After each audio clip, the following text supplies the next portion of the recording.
Gen জি, এরকম কিন্তু অনেক বিষয় লেখা আছে। এই বিষয়টা অনেকেরই নজরে আসছে। তা আসলে আমরা কিন্তু প্রথম যখন দেখি যে আসলে জেনারেশন জি বা জেন জিটা আসলে কি, জাস্ট আজকে এতটুকু একটু সংক্ষিপ্ত আলোচনা করব। জেন জি হচ্ছে আপনার, জেন দিয়ে সাধারণত জেনারেশন বোঝায়, যেটা প্রজন্ম।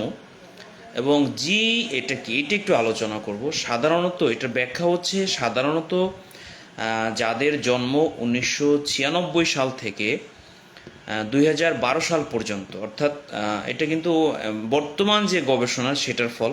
এটা নিয়ে কিন্তু অনেক গবেষণা হয়, এটা তারা কিন্তু তাদের গবেষণার থেকে লব্ধ থেকে এটা পাওয়া। বিশেষ করে হচ্ছে যে 1996 সাল থেকে 2012 সালে যাদের জন্ম হয়েছে তাদেরকে বলা হয় জেনারেশন জি, যেটা বাচ্চারা বা ছাত্রছাত্রীরা সংক্ষিপ্ত আকার লিখেন জেন জি।